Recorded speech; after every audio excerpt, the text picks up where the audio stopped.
đại bảo ông sầm đại thà ca đại nom ở ban rụp lọ nó việc miền hai buồn giang mũi cứ ban phai chừng han đòi bờ song vì miền ao chia nắng để nom ai bờ song từ tua tới ban sạch ban chiêm ban bùa sầm bò nắng để ao tiền nắng cứ ban bồng pính từ đói văn nạ rụp nắng chỉ hai tí pí cứ ban bờ kênh sầm buốt trai chạy vo nắng ai hay ban tí bay đòi lọ nâng cứ thà miền ca bao sầm áp ti liên phải chạy đây và po ti prek ai sập cột sầm áp ti vót aram ai nâng hay nâng ti buôn cứ chỉ nè miền pro cả đấy mình cào khăn rồi nâng buồn mộc nâng này để riệp chom tập tay ở nút bàn sạp lọ chỉ mùi khi nâng ca để miền sài nâng cái để trong để chia âm pi bản nạ nó bị chia được bó tầm khăn mùi để nuôi dân trời caប្រើប្រាស់នៅរឿងវណ្ណៈពណ៌សម្បុរនឹងឯងចឹងទៅប៉ុន្តែមិនសំខាន់ដូចជាវណ្ណៈគឺគេឈ្មោះទេ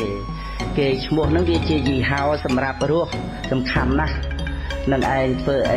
អីកុំឲ្យយើងខូចឈ្មោះល្អតែកាលណាបាត់បង់ឈ្មោះល្អទៅ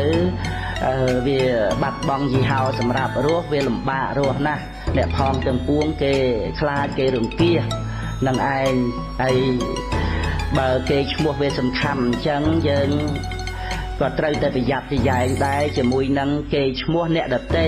កុំគិតតែរឿងគេឈ្មោះខ្លួនឯងត្រូវប្រយ័ត្នប្រយែងកុំចេះតែអាងថាជាអ្នកដទៃនិយាយអីវាអាចបាត់បង់គេឈ្មោះ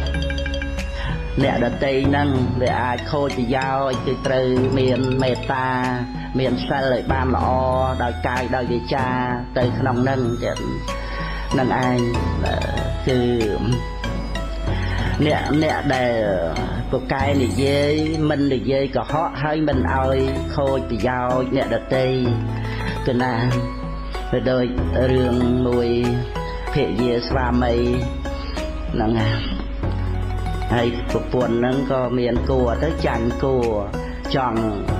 បរិភោគកាយារបស់ព្រះរាជា